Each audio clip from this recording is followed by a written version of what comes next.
Bem, o tema de hoje refere-se sobre o Brasil no século XVIII, né? Vamos explicar como que se estabeleceu a economia, a sociedade mineradora, né?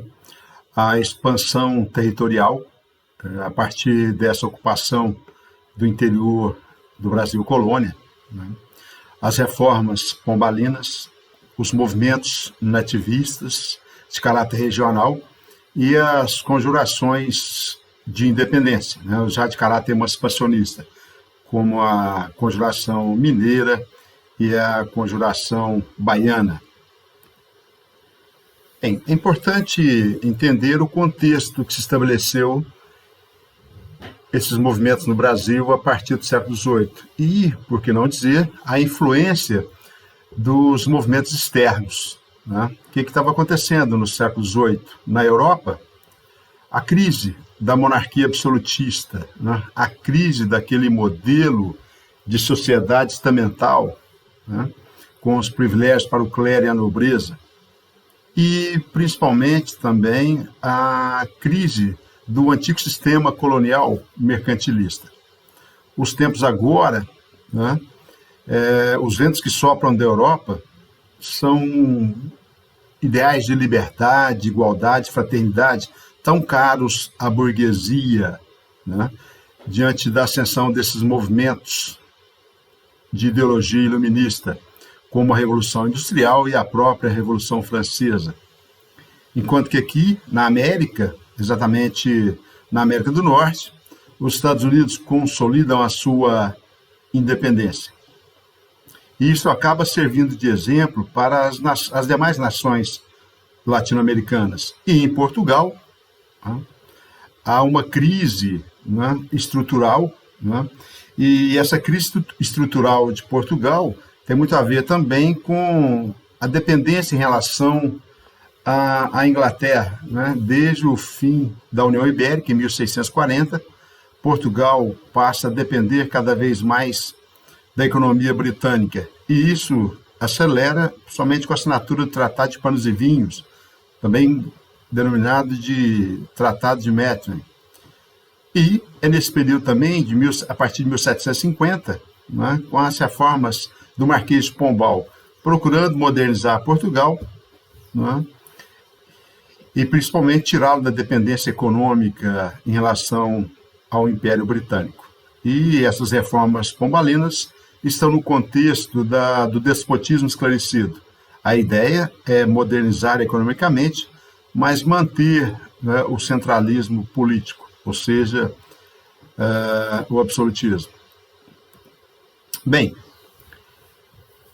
o século XVIII no Brasil, também denominado de Idade do Ouro, o que está acontecendo, né? Ao final da União Ibérica, em 1640, no século XVII, Portugal deseja retomar as suas colônias, não é, que até então estavam ocupadas principalmente pela Holanda. A Holanda, não se esqueçam, que ela invadiu o território brasileiro a partir do Nordeste, a partir de Pernambuco, e, ao mesmo tempo, ela ocupa Angola e Moçambique, né, os grandes fornecedores de mão de obra escravizada. E, com isso, o que o capital holandês queria? A burguesia holandesa queria dominar os negócios do açúcar no Brasil e a mão de obra escravista na África. Assim, com o fim da União Ibérica, Portugal precisa reocupar essas antigas áreas coloniais. E não se esqueçam também que, com a expulsão dos holandeses do Brasil, eles passam a produzir a cana-de-açúcar lá nas Antilhas, no Caribe. E, diante da concorrência da produção antilhana, o açúcar brasileiro entra em crise. E, diante desse contexto, né, já no final do século XVII, Portugal passa a estimular a prospecção dos metais preciosos aqui no Brasil colônia. E vai alcançar sucesso com os bandeirantes, encontrando, na última década do século XVII, o tão sonhado ouro nas terras mineiras, né? E esse ouro de aluvião, esse ouro depositado no leito dos rios, vai tirar, né, não estruturalmente, mas circunstancialmente, Portugal da crise. E com isso, com a descoberta do ouro dos diamantes, aqui em Minas Gerais e depois em Goiás e Mato Grosso, vai haver uma verdadeira corrida em busca desse Eldorado, né? Em busca desse enriquecimento nas terras mineiras. E assim, diante dessa corrida do ouro, há um crescimento populacional, e esse crescimento populacional aqui na região do Centro-Sul, e diante da decadência da economia açucareira nordestina, o eixo econômico vai ser a região Centro-Sul da colônia, o atual Sudeste. Tanto é que o Marquês de Pombal transfere a capital de Salvador, capital do Brasil, de Salvador, para o Rio de Janeiro, para controlar mais de perto e mais eficazmente essa economia mineira. Bem, e quais são os responsáveis por encontrar esse ouro aqui em Minas Gerais? Foram os bandeirantes paulistas. Quem são esses? Bem, a capitania de São Paulo era uma das mais pobres do Brasil colônia, né? E diante das dificuldades de sobrevivência, esses bandeirantes organizavam expedições de prospecção de metais preciosos e principalmente para capturar indígenas para utilizá-los como mão de obra escrava, né?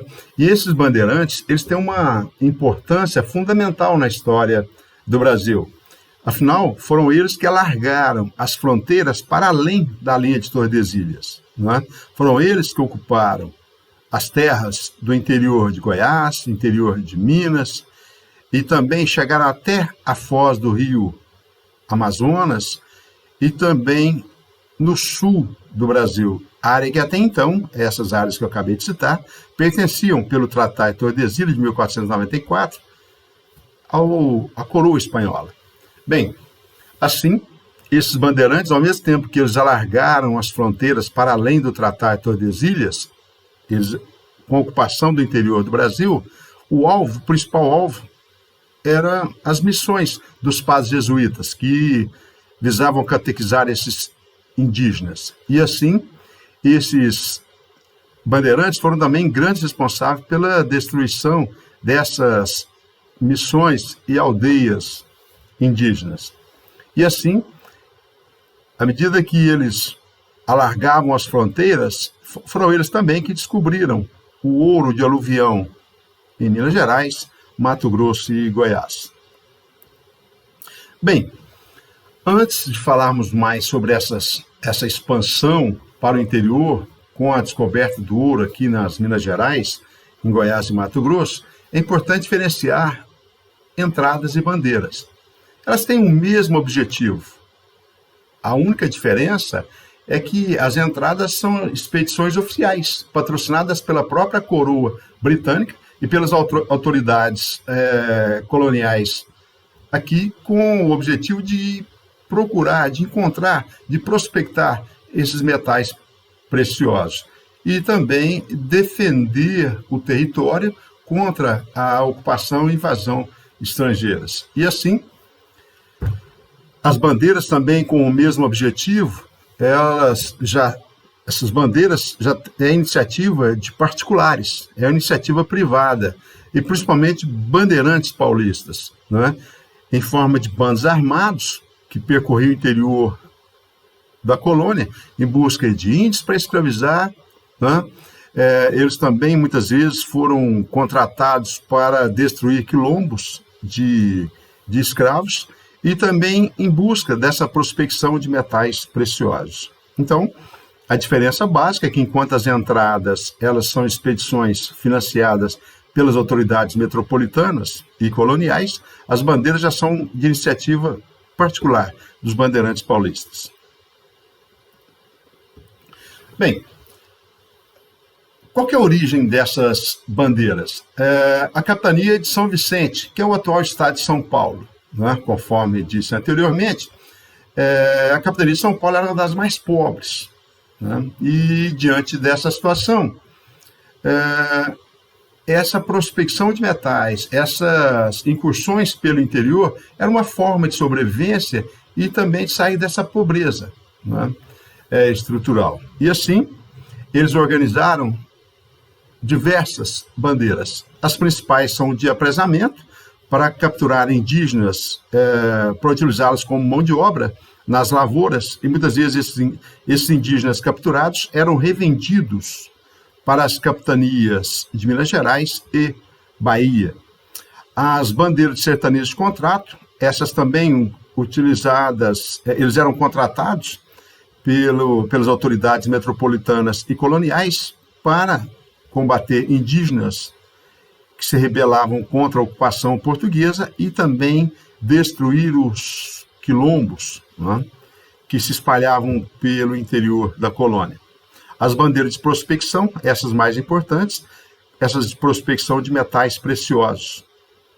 E as bandeiras de moções, que tem a ver também com essa bandeira de prospecção. Por quê? Porque essas bandeiras de moções eram bandeiras organizadas para abastecer essas regiões mais do interior.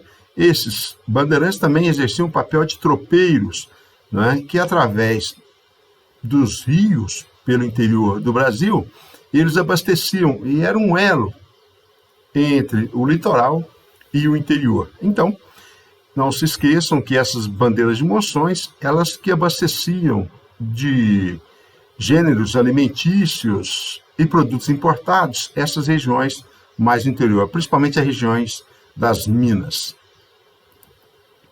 Bem, aqui nesse quadro temos um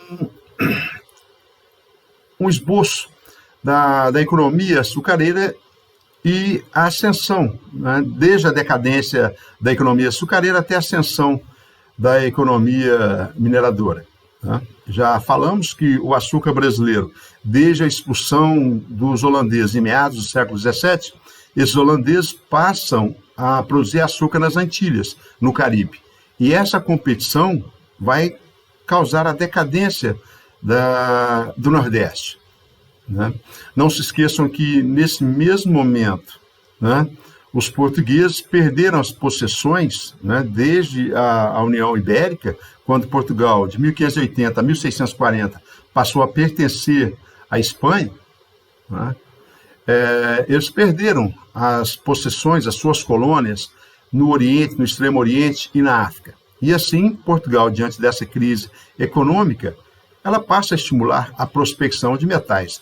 E não se esqueçam também que, nesse período, os espanhóis encontraram em suas áreas coloniais, como no México e no Peru e na Bolívia, as minas de metais preciosos, principalmente de prata. E isso acaba estimulando a coroa portuguesa a buscar esses metais preciosos aqui na colônia.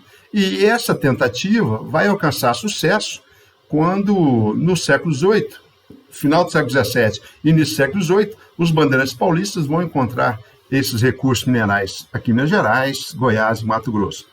Bem, já falamos também das diferenças entre entradas e bandeiras. As duas têm as mesmas particularidades, né, de buscar explorar as riquezas na colônia, sendo que as entradas são expedições oficiais, né, patrocinadas, financiadas pela coroa, e as bandeiras são de iniciativa privada. E com os mesmos objetivos: capturar índios para escravização, destruir as comunidades quilombolas, combater revoltas indígenas e prospectar metais preciosos. Bem, quais eram as formas de extrair esse ouro aqui da região das Minas? A forma mais comum e mais simples era a faiscação, que seria aquele garimpo de ouro de aluvião, aquele ouro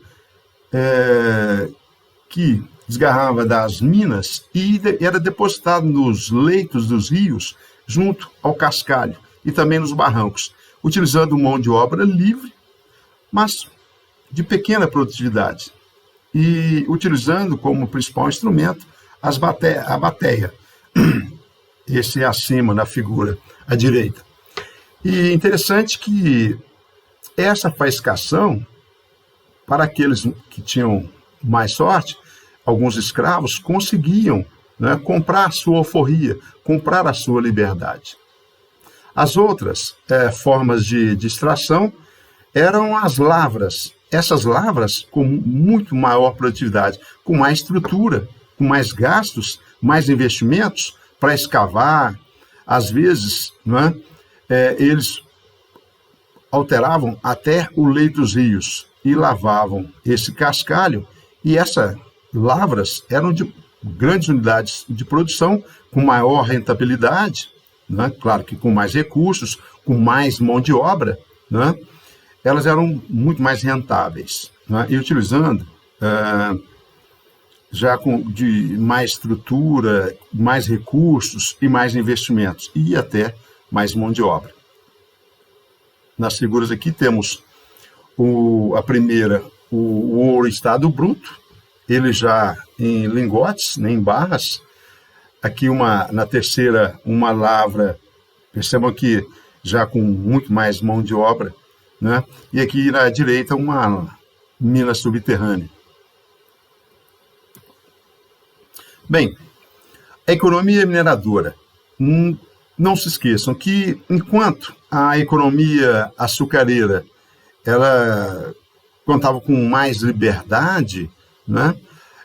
A economia mineira, pela própria facilidade de fazer o contrabando, a fiscalização era muito mais rígida, era muito mais controlada. Assim, Portugal percebeu, a coroa portuguesa percebeu que era necessário manter regras mais rígidas para conter o contrabando e evitar, não é, que esses mineradores não pagassem os impostos. Assim, Portugal estabeleceu aqui uma rígida fiscalização e uma estrutura maior, não é, para controlar não só o acesso às minas, mas também o controle sobre a cobrança dos impostos sobre essas atividades, que depois nós vamos falar mais especificamente sobre essas atividades. Então, quando o garimpeiro, quando o bandeirante, enfim, quando o explorador encontrasse uma mina de ouro ou mesmo de diamantes, imediatamente ele tinha que comunicar às autoridades metropolitanas e coloniais, sob risco de que, se não houvesse a comunicação, ele era considerado contrabandista e era um crime de lesa à coroa, ou seja, eram passíveis até de punição, prisão e até a forca para esses considerados contrabandistas. Assim, comunicada ao intendente, ao responsável pela fiscalização, controle e tributação sobre esses negócios do ouro, então, esse intendente dava autorização a quem encontrou. Bem, esse minerador, esse garimpeiro que encontrasse a mina, ele então podia escolher as melhores datas, os melhores lotes para explorar, enquanto que as outras eram sorteadas ou vendidas aos exploradores, aos garimpeiros que possuíssem maior número de escravos. Nessa imagem aqui temos o sistema de faiscação do ouro de aluvião, né? Uma atividade bem mais simples, com menos estrutura e com menor produtividade. Bem, e qual foi a estrutura que a coroa implantou aqui nas terras das minas? Em 1702, estabeleceu a Intendência das Minas, junto com o Regimento das Minas, uma legislação estabelecendo os direitos e deveres dos mineradores. E essa intendência era o principal órgão aqui na região da economia mineradora. Esse órgão era com o objetivo dele de administrar, fiscalizar, tributar e dividir as datas, os lotes, para extrair o ouro dessas minas. Importante dizer que o intendente, ele era um homem de extrema confiança da coroa portuguesa, né? E ele era, além de responsável por toda essa região das Minas, ele tinha autonomia até mesmo em relação ao governador, né, dessas capitanias. Bem, em 1725, Portugal, já prevendo e constatando o elevado número de contrabando, ele proibiu a circulação de ouro em pó. E isso causou muitas revoltas aqui nas Minas Gerais. Procurando conter o contrabando e aumentar a arrecadação, estabeleceu agora que todo o ouro encontrado, seja em estado bruto ou em pó, ele deveria ser derretido. Qual que é o objetivo disso? Ao derreter esse ouro, ele era transformado em barras, em lingotes, né, em barras de ouro, e ali a coroa, né, através dessas casas de fundição, esse ouro era derretido, retirado o quinto, né, que os 20% devido de tributo à coroa, e com isso, o que seria o objetivo disso? Conter o contrabando e aumentar a circulação, né, conter o contrabando, né, e principalmente aumentar a arrecadação de impostos. E aos contrabandistas que fossem pegos circulando com ouro em pó ou pepitas, né, os seus bens seriam confiscados desses contrabandistas e até expulsos para a África. E se houvesse a incidência, até a punição máxima, que é a forca, né? Bem, e uma das principais formas de contrabando é o famoso Santo de Paúco, não é? Muito ouro e diamantes foram contrabandeados dessa forma, né? O que seria esse Santo de Paúco? Aqui nas imagens, né, santos de madeira, e atrás, com uma portinha, esse santo, né, eles depositavam o ouro e diamantes, e era uma forma de sonegar. Essas imagens eram levadas para a Europa e era uma forma de sonegar, né, escondendo esse ouro, camuflando esse ouro dentro dessas imagens de santos. E aqui, nessa imagem à esquerda, uma casa de fundição, que era a principal, né, casa dessas cidades onde existiam essas regiões mineradoras. Bem, e quais eram os impostos? Quais eram os tributos? Né? E não se esqueçam que Portugal nunca estava preocupado em aumentar a tecnologia para prospectar, para encontrar esse ouro, para extrair esse ouro. O único interesse da coroa portuguesa era aumentar os impostos e controlar o contrabando, conter o contrabando. Assim, o imposto mais importante era o quinto, já inserido no próprio nome. A quinta parte, 20% de toda a arrecadação de ouro era do governo português, né? Outro imposto importante, outro tributo importante, era a captação. Esse, conforme o próprio nome diz, era per capita, por cabeça. Cobrava-se 17 gramas de ouro por cada escravo. E é óbvio, quanto mais escravos nas lavras, maior rentabilidade, né, dessas minas, e pagava-se mais impostos por quantos escravos tivesse. As fintas, né, estabeleceu aqui já no governo do Marquês de Pombal, de 1750 a 1773, antes a quota era de 30 arrobas anuais, né? Uma arroba 15 quilos, então 450 quilos de ouro deveriam ser entregues à coroa portuguesa. E achando que isso era pouco, a partir do governo do Marquês de Pombal, se estabeleceu que essas fintas deveriam ser elevadas para 100 arrobas anuais. E isso daria um montante de 1,5 toneladas. Deveriam ser pagos em impostos para Portugal. Isso acaba gerando a Inconfidência Mineira, que mais tarde falaremos.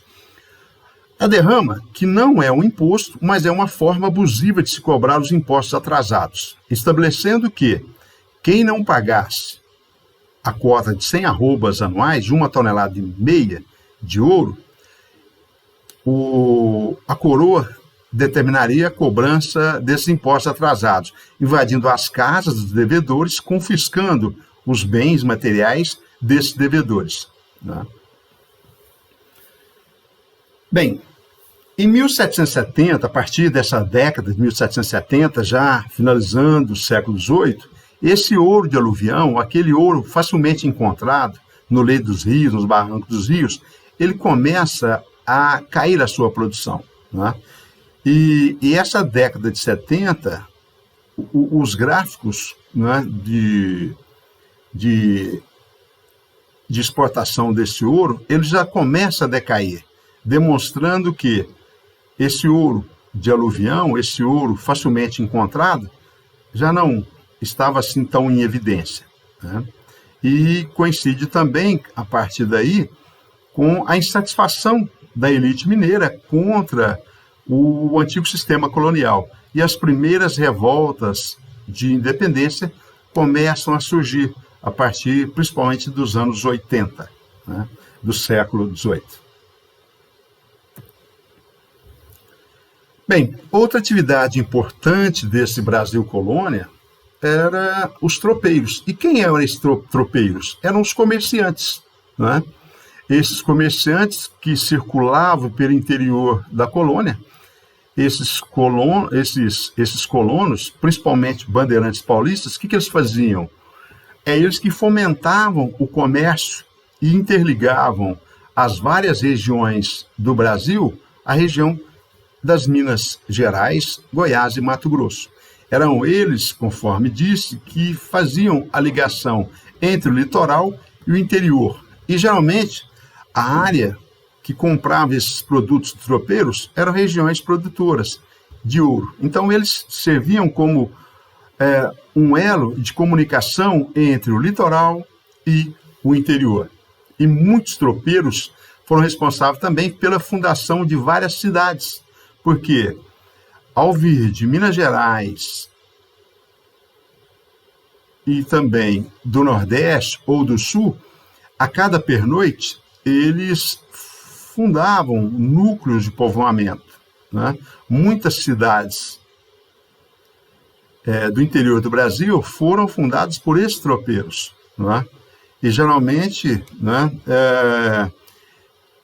essas cidades no Sul, no interior, geralmente no interior do Mato Grosso, de Goiás e também Sul e Minas Gerais.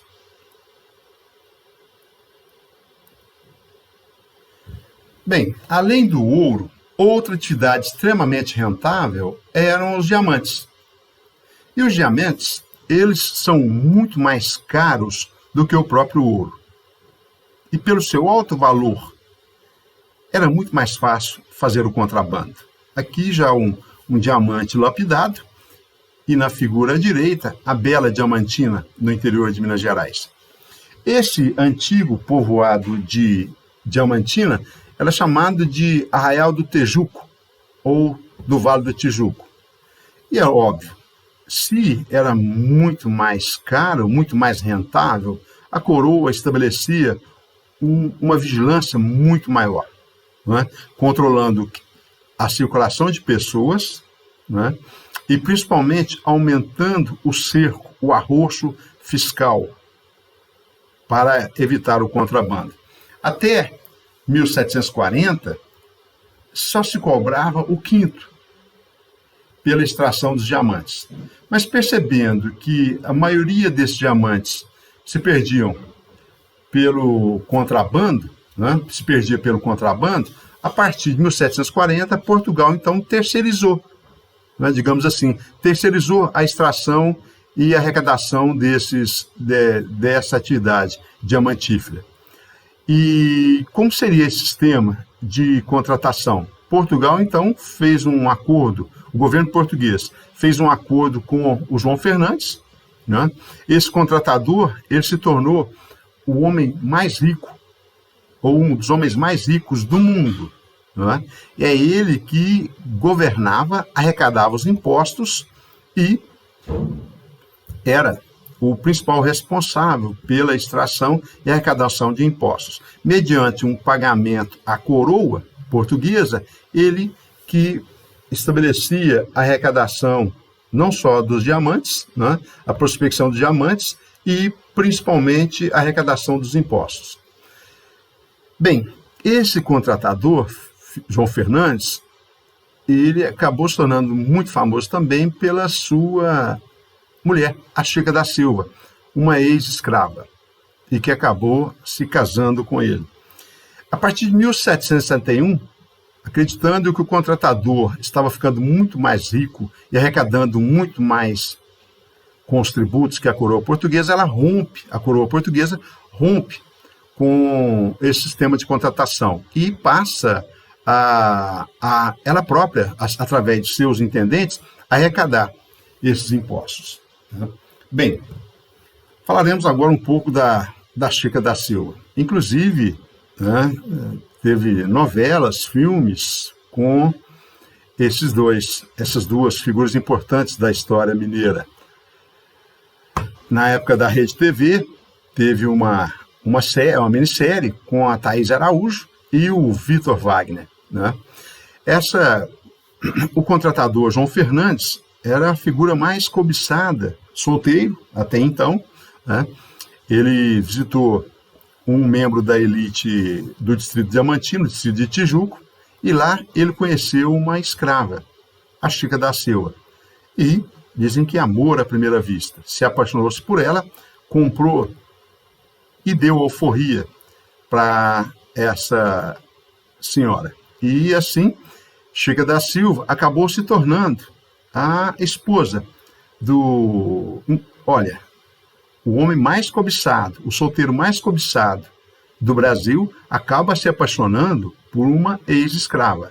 Imagina o escândalo para uma sociedade conservadora, escravocrata da época. E a Chica da Silva tornou-se extremamente influente nessa sociedade mineira, né? A ponto de que muitos quisessem ter algum contato mais vantajoso, tinha que pedir a autorização, as bênçãos de Chica da Silva. Ela se tornou uma mulher extremamente rica, dona de muitas posses, muitas fazendas. E quando acabou com o sistema de contrato, o contratador João Fernandes voltou para Portugal extremamente rico e deixou a Chica da Silva aqui com inúmeros filhos aqui no Brasil. Né? Ele não quis levá-la para a Europa.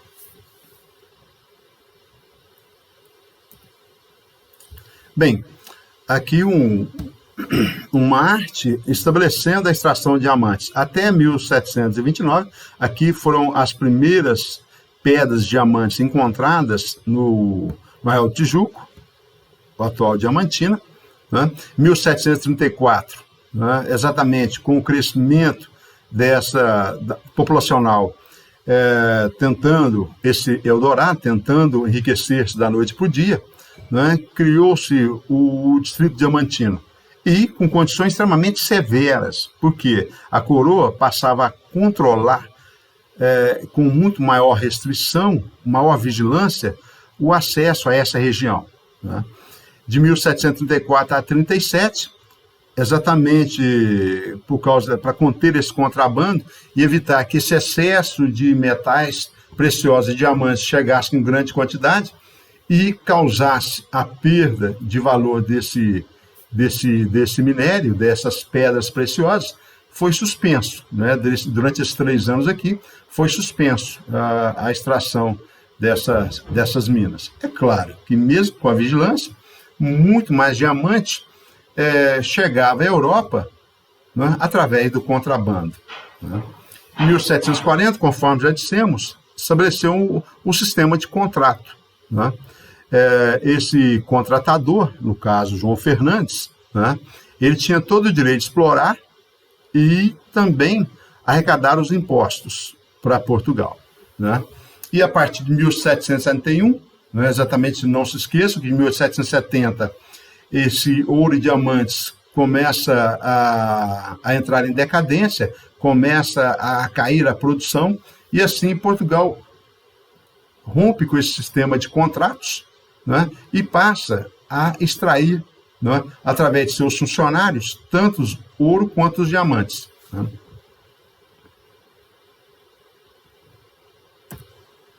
Bem, além dessa economia mineradora, importante também dizer das características dessa sociedade mineradora.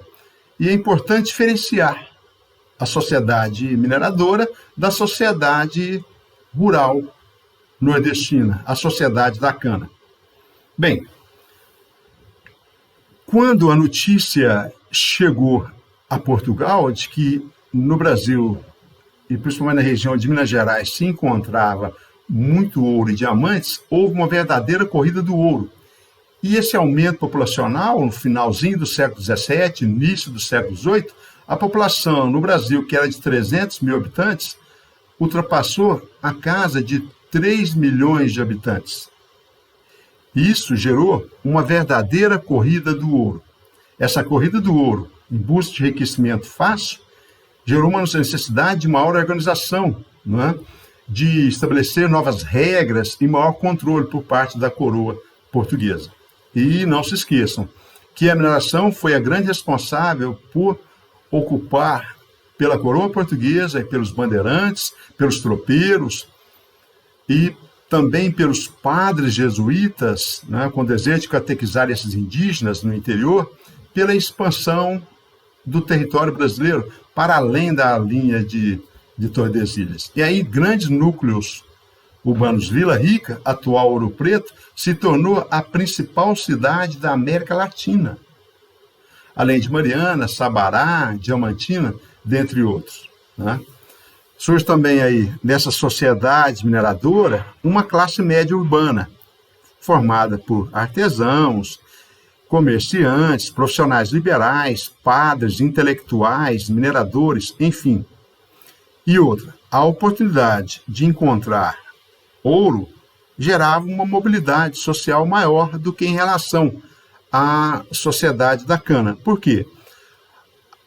A produção de cana-de-açúcar, né, e principalmente a produção de açúcar, era uma atividade muito mais cara, que exigia muito mais recursos do que a extração de ouro. E isso gerava uma maior mobilidade social. A possibilidade de enriquecimento, né, embora a maioria não conseguiu se enriquecer extraindo esses recursos minerais, mas ela permitia maior mobilidade social, inclusive maior possibilidade de alforria, de liberdade para os escravizados.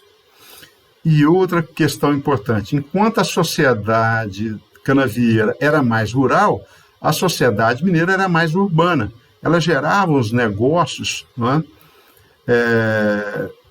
Comerciantes, os próprios artesãos para produzir e lapidar esses diamantes, produzir essas atividades artesanais, gerava uma sociedade mais urbana, né? E outra, ela exigia maior número de mão de obra escrava.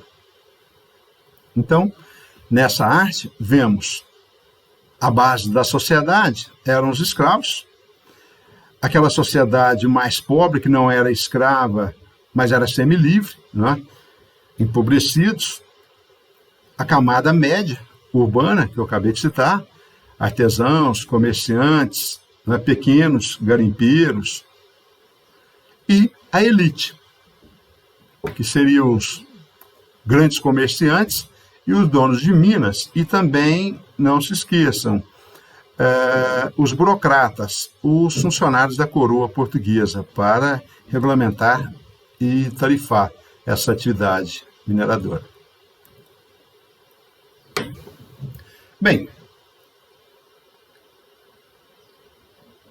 a população brasileira no século XVII era em torno de 300 mil habitantes, ocupando principalmente as áreas do litoral, seja com a extração do pau-brasil ou com a cana-de-açúcar, principalmente no Nordeste.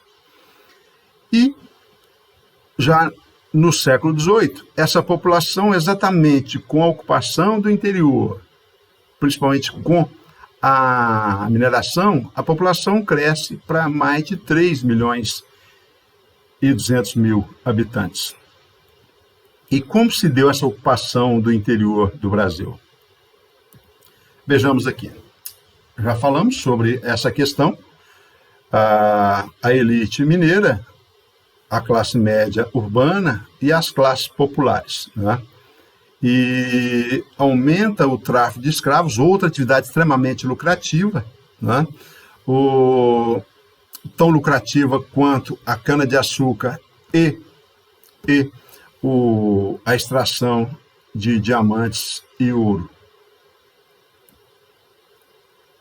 Bem, ao mesmo tempo que essa elite mineira vivia no luxo, né, ao mesmo tempo que havia uma grande ostentação e copiando os padrões do estilo de vida da nobreza europeia, não se esqueçam que a maioria da população não era de elite. A maioria da população era escrava ou mesmo mão de obra livre, mas pobre.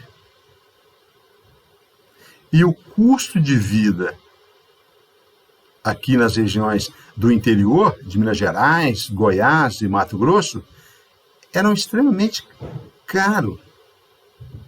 Porque os produtos que chegavam, né, do sul do Brasil, do litoral, seja do Rio de Janeiro, ou mesmo da capitania de São Paulo ou da Bahia, esses produtos eram extremamente caros, porque aqui em Minas se produzia muito pouco em termos de gêneros alimentícios, porque a maioria da população estava envolvida na extração desses metais preciosos. E esses produtos trazidos pelos tropeiros chegavam aqui a um alto custo. Então não se esqueçam que ao mesmo tempo essa elite ostentava na opulência sua riqueza, a maioria da população vivia na miséria. Então isso era uma grande contradição, né? Se você observar, né, a riqueza da arquitetura mineira, se você observar a riqueza das igrejas católicas, ao mesmo tempo, né, de forma bastante contraditória, a maioria da população vivia na miséria. Bem, uma característica importante dessa economia mineira na cultura, o barroco. O barroco é um subproduto da Contra-Reforma católica, né? A Igreja Católica, além de retivar os tribunais de Inquisição no século XVI para combater o crescimento das igrejas protestantes, o barroco também foi uma forma da igreja se afirmar que ela ainda tinha poder, que ela poderia ainda ostentar. Então, o barroco é um movimento artístico, né? Um movimento cultural, que iniciou no século XVI, mas aqui na América, de forma tardia, o seu auge foi no século XVIII. Né? E a forma dela se espalhar nessas colônias, tanto da Espanha quanto de Portugal, foi através das Irmandades Católicas, que mais tarde vamos falar sobre essa situação. Essa cultura barroca, estabelecida principalmente da arte sacra, a arte religiosa, né? E aí não se esqueça de relacionar catolicismo, a Contra-Reforma, ela serve para afirmar a Igreja Católica, né, contra a expansão dessas igrejas ditas calvinistas, né, reformadoras. Bem, o barroco mineiro tem muita influência dessa arte sacra, onde que ela vai se expressar com muito mais intensidade? Nas igrejas, né? A construção dessas torres, colunas, muitas delas enfeitadas com ouro. Por que tanta ostentação? Para mostrar a superioridade da Igreja Católica em relação às outras igrejas concorrentes, as chamadas calvinistas, né? E as esculturas, principalmente do gênero Aleijadinho, esculturas ou em madeira ou em pedra-sabão, né? As maiores obras do Aleijadinho estão em Congonhas do Campo, Ouro Preto e Sabará, né? E essas pinturas, não se esqueçam, né? O barroco tem muita ostentação, muito luxo e muita alegoria, né? Muitas pinturas e obras de escultura com muitos efeitos, né, para criar aquela ilusão de que a igreja ainda ostentava o seu poder. Então, os maiores gênios, o Antônio Francisco Lisboa, o Aleijadinho Mineiro e o Manuel da Costa Taide, com as suas pinturas. Bem, no slide anterior, falamos que a grande expressão desse barroco, no século XVIII, foi feita através dessas irmandades religiosas. E o que são essas irmandades ou confrarias religiosas? Eram associações, eram sociedades de católicos, né? E elas eram sociedades de ajuda mútua, né? Essas irmandades, elas tinham um caráter assistencialista. Importante dizer, então, que ser membro de uma irmandade dessa, de uma confraria dessa, isso dava status, né? E assim, tinha as irmandades da elite e até mesmo irmandades de negros e de mulatos, né? Inclusive, essas grandes igrejas, essas belas igrejas e obras, essas esculturas do Aleijadinho foram financiadas por essas irmandades. E havia rivalidade entre essas irmandades religiosas. Para quem conseguia construir, através de doações para essas irmandades, seus membros, seus associados, para a construção dessas belas igrejas. E havia competição, né, nessas quermesses, nessas festividades católicas, nessas procissões, para ver qual que era que conseguia atrair, né, mais luxo, mais poder, enfim, mais ostentação, né? E a confraria, a Irmandade dos Negros, a mais famosa é Nossa Senhora do Rosário, não é? Que era a santa dos negros, né?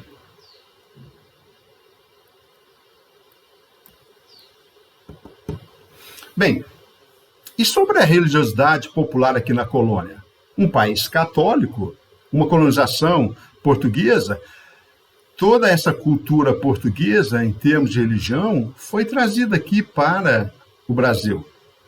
Só que o Brasil é um país com muito sincretismo religioso, ou seja, muita diversidade, muita mistura religiosa. Os brancos com seu catolicismo, os indígenas com sua cultura pagã, adorando, não é? Os deuses indígenas são os deuses da natureza, ligados ao trovão, à lua, ao sol, ao rio, a árvores, aos animais, e dos africanos, as suas entidades. E não se esqueçam que essa própria diversidade étnica acabou influenciando também, né, aqui no Brasil. E é uma forma de adaptar também. Por quê? E isso acabou gerando um catolicismo extremamente popular, diferente lá da Europa, né? E essas irmandades foram os grandes centros de difusão dessa expressão católica, seja através das quermesses, seja através das festas religiosas, das procissões, né? E, ao mesmo tempo que eram locais de devoção, essas irmandades também faziam assistência social entre os seus membros. Aqueles que tinham dificuldades econômicas, viúvas, órfãos, era uma atividade de assistência mútua entre os seus membros. E por que não dizer também, ser membro de uma irmandade religiosa era uma forma de incluir socialmente, né? E era uma forma também de dar um status a esses membros dessas sociedades, né? E conforme eu disse, tinha irmandades da elite branca, de pobres, mulatos e até de escravos. E importante dizer que nesse sincretismo, a congada, a chamada coroação dos reis africanos, né? Além da congada, essas festividades africanas eram uma forma também de quê? Né? A própria folia de reis, né? Era uma forma também de quê? Adorar as suas entidades, mas mesclando com as entidades católicas, a exemplo de Inhaçã, Oxum, dentre outros. Bem, e quais as consequências dessa mineração no Brasil? Conforme dito anteriormente, houve uma forte migração para o interior do Brasil, né? Tanto é que Portugal chegou, a coroa portuguesa chegou a ficar preocupada e chegou até a proibir a vinda de mais portugueses para a colônia, né? Não só uma forma de controle para evitar o contrabando, mas temendo também o esvaziamento populacional de Portugal, né? E o que atraía tantos portugueses e também baianos, pernambucanos, para a região das Minas, né? A tentativa de ficar rico, né, da noite para o dia, porque era uma atividade de baixo investimento e com a perspectiva de altos lucros, e às vezes nem tanto, né? Aquele ouro de aluvião, facilmente encontrado no cascalho, no leito dos rios, nos barrancos dos rios, era uma forma, né, de sair da pobreza. Outra consequência importante da mineração, a fundação de vilas e cidades no interior da colônia, né? E, com isso, esse intercâmbio entre o litoral e o interior acaba gerando também um crescimento do mercado interno, né? um mercado comercial interno aqui na colônia, né? Mudança do polo econômico, né? Com a decadência da cana-de-açúcar, o Nordeste deixa de ser a principal região do país, agora para o Centro-Sul, o atual Sudeste. Tanto é verdade que em 1763, o Marquês de Pombal tira a capital de Salvador e leva para o Rio de Janeiro, uma cidade mais próxima das Minas Gerais, exatamente com o objetivo de controlar melhor a extração e a arrecadação tributária. Bem, tanto o ouro extraído e diamantes extraídos aqui de Minas Gerais, Portugal se tornou uma potência dos modos da época das grandes navegações? Não. A maioria do ouro e dos diamantes extraídos aqui no Brasil foram parar no contrabando, foram parar na Inglaterra. E principalmente para pagar as dívidas de Portugal contraídas, né? Assim, principalmente com o acordo, o Tratado de Methuen, também conhecido como Tratado de Panos e Vinhos, de 1703, no início do século XVIII, o que estabeleceu por esse Tratado de Methuen? Portugal venderia vinhos para a Inglaterra e compraria os produtos industrializados ingleses. Óbvio que isso dava déficit na balança comercial. E esse déficit na balança comercial, essas dívidas de Portugal, foram pagas principalmente com o ouro e os diamantes extraídos daqui. E Portugal, cada vez mais endividado, transferia essa riqueza para a Inglaterra. Então, poderia-se dizer que o ouro e os diamantes do Brasil serviram para a Inglaterra acumular capitais para fazer a Revolução Industrial. Bem, conforme dissemos, a mineração no Brasil, no século XVIII, em Minas, Goiás e Mato Grosso, serviu para atrair muitos trabalhadores, muitos comerciantes e principalmente mineradores para essas regiões, né, em busca desse Eldorado, em busca de enriquecimento fácil, né?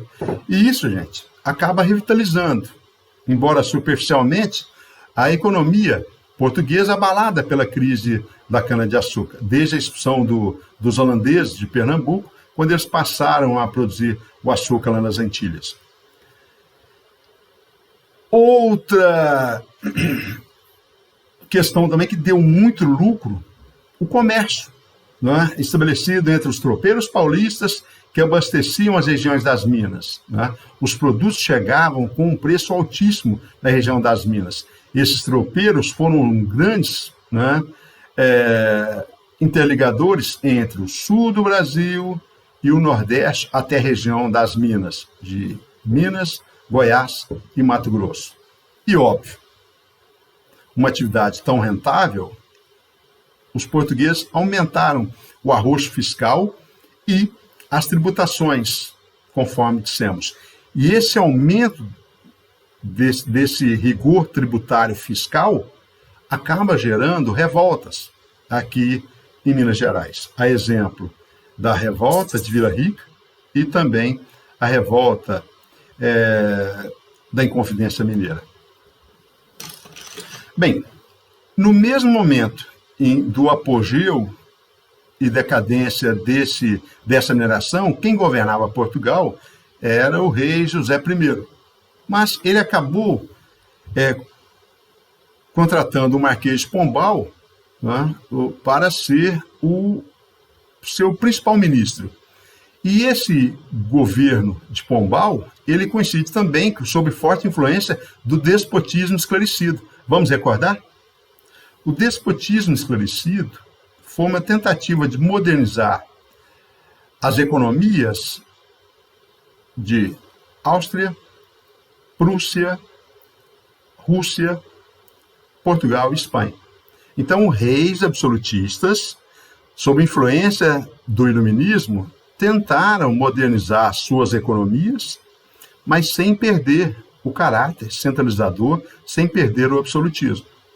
Ou seja, é tentar reformar as economias até mesmo para evitar revoltas burguesas, né?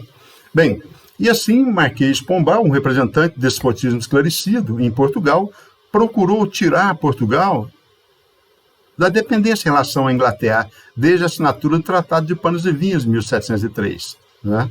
E aí o que ele procurou fazer? Incentivou a burguesia metropolitana. Ele procurou incentivar o desenvolvimento do comércio, da indústria em Portugal. Ao mesmo tempo que ele estimulava a economia portuguesa, ele aumentava a exploração sobre o Brasil.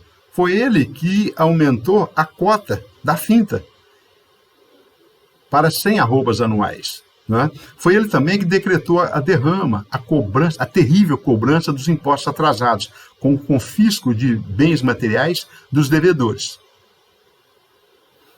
Ele foi o principal responsável por explodir aqui em Minas Gerais a Inconfidência Mineira, né?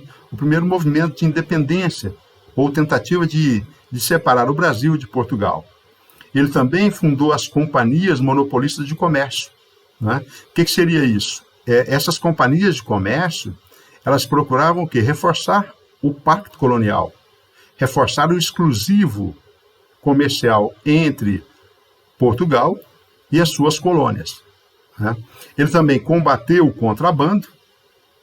E outra coisa interessante também, que ele criticava muito a nobreza portuguesa. Embora membro da nobreza portuguesa, ele dizia que a nobreza portuguesa era parasitária, que vivia às custas das rendas do Estado. Né? E ele também era um grande crítico, sob influência do Voltaire, né? Ele era um grande crítico da Igreja Católica. Segundo ele, os padres eram responsáveis pelo atraso, né, de Portugal, da cultura portuguesa e principalmente da sociedade portuguesa. Assim, ele implantou o Estado laico, ou seja, ele estabeleceu escolas laicas, né, e separou a religião do Estado, né, estabelecendo a liberdade religiosa em Portugal. Bem, foi no governo dele também que estabeleceu as chamadas, mais tarde não vamos dizer sobre isso, as guerras guaraníticas, né, após o Tratado de Madrid. Né. Essas guerras guaraníticas, uma revolta dos índios guaranis lá no interior do Rio Grande do Sul, no oeste do Rio Grande do Sul, dos indígenas da etnia guarani, influenciados pelos padres jesuítas contra a dominação não só espanhola, mas como também a dominação portuguesa. E a consequência disso, a destruição e a expulsão desses padres jesuítas, não só de Portugal, mas de todas as colônias. Bem,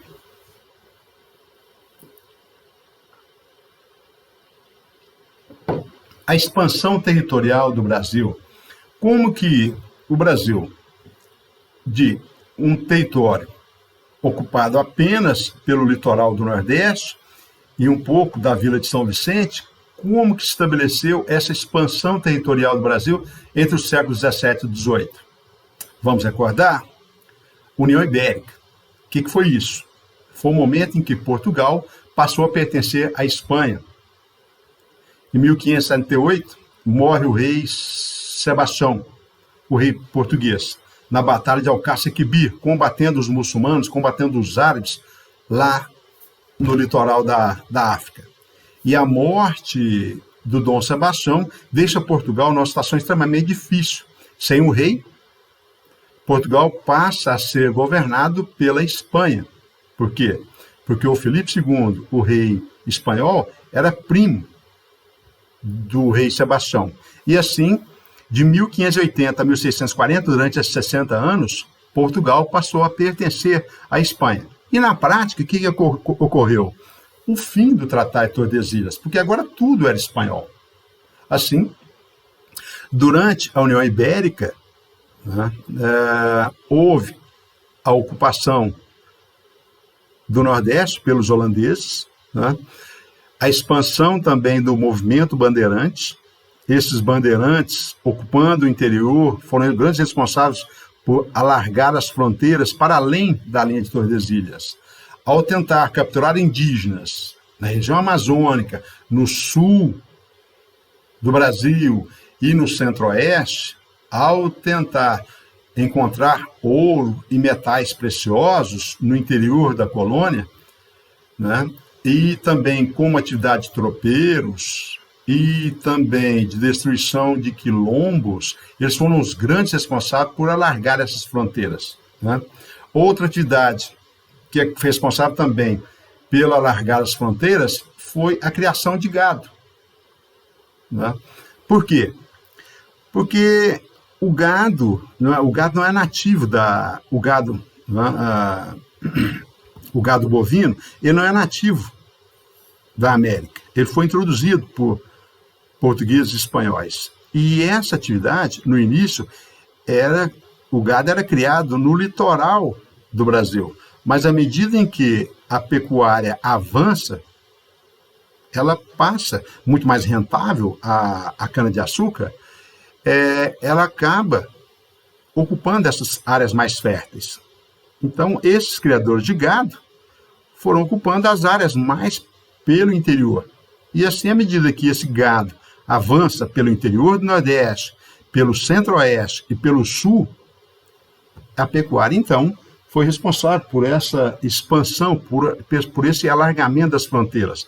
Além das drogas do sertão, as especiarias, na região amazônica, as ervas medicinais também foram responsáveis por essa ocupação do interior da colônia. E a grande atividade que acabamos de ver foi a extração de metais preciosos, ouro, diamantes, aqui em Minas, Goiás e Mato Grosso.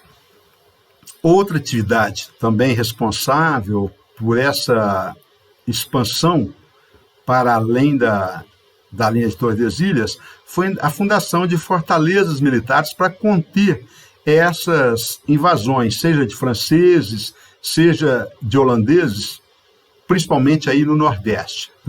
E assim, essas áreas ocupadas no interior, era necessário, então, construir fortalezas para defender esses territórios recém-ocupados. E outra atividade extremamente importante também foi a ação dos padres jesuítas.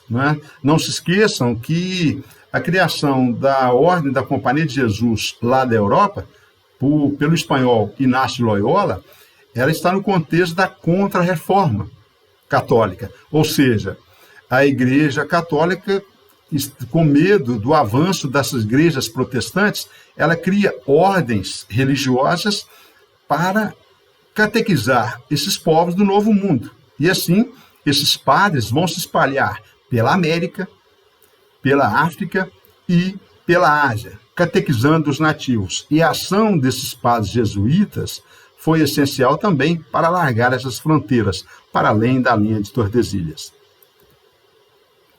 A região Nordeste, já falamos, ela se desenvolve bastante com o desenvolvimento da cana-de-açúcar e a produção de açúcar, né? E o apogeu foi quando os holandeses ocuparam o Nordeste, a partir dos anos 30 até a década de 50 do século XVII, né?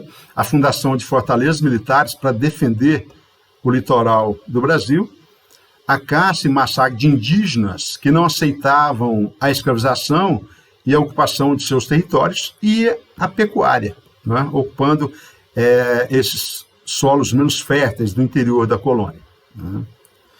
Outra região também ocupada, que até então, né, não pertencia a Portugal, se você observar a linha de Tordesilhas, a região norte não era de Portugal, era território espanhol, né? E como que essa área foi ocupada?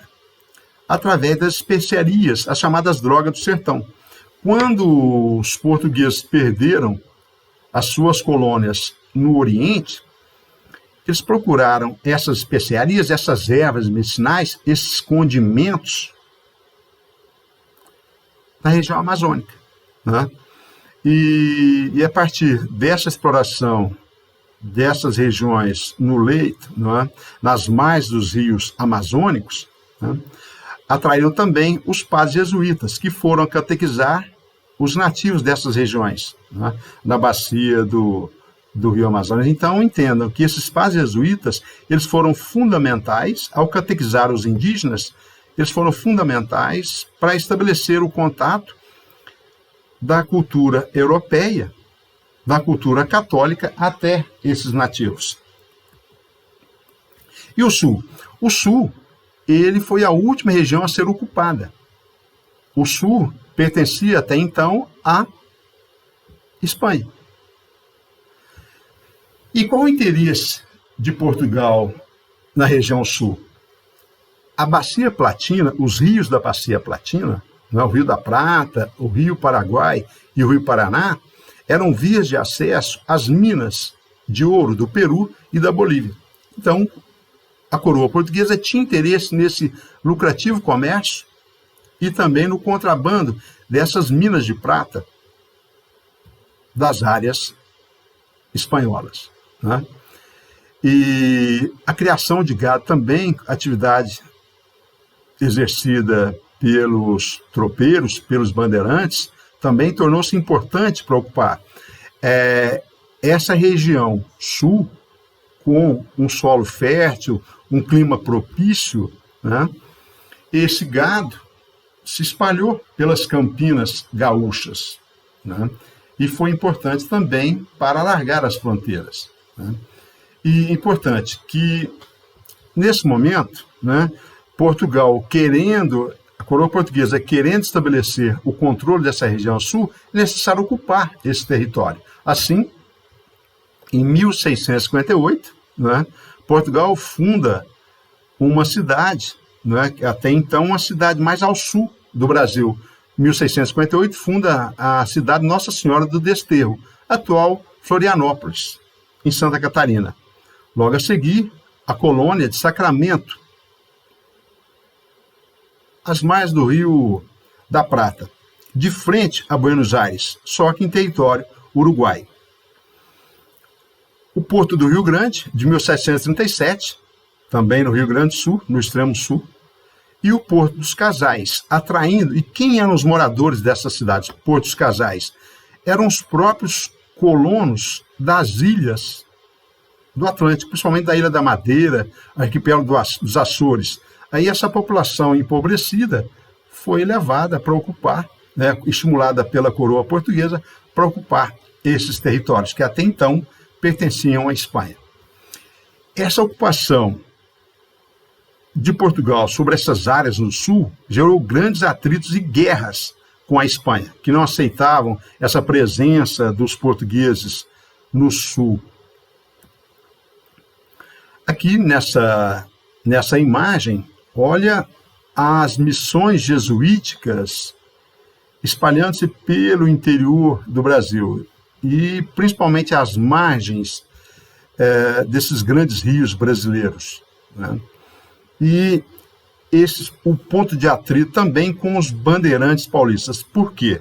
Porque à medida que esses esses padres jesuítas catequizavam os índios, ensinavam a cultura católica europeia para os indígenas, né? Ensinavam também trabalhos artesanais, a construção, a criação de gado, o cultivo da lavoura, e isso era importante. Essas missões, essas reduções, esses aldeamentos indígenas controlados pelos padres jesuítas tornavam-se verdadeiros viveiros de mão de obra para os bandeirantes. Assim, verdadeiras guerras foram travadas entre os bandeirantes, querendo capturar esses indígenas e revendê-los para os produtores de cana e também de outras, as demais lavouras aqui da Bahia, de Minas Gerais, enfim.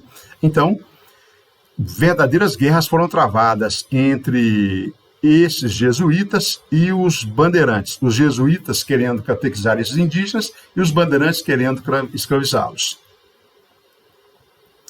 E esses pontos negros, mais no interior do Nordeste e também da região Norte, os quilombos.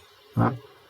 E aqui, além do quilombo mais importante no Brasil, foi o quilombo dos Palmares, na divisa entre Alagoas e Pernambuco. E o segundo mais importante é aqui na região do Alto Paranaíba, região de Ibiá, o quilombo do Ambrósio.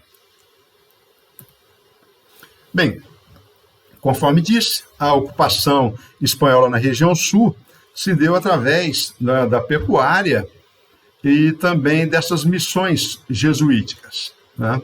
E assim, essas missões desses padres jesuítas, eles foram ocupando território para catequizar os indígenas, principalmente da etnia Guarani, o oeste do Rio Grande do Sul, a Argentina e o Paraguai.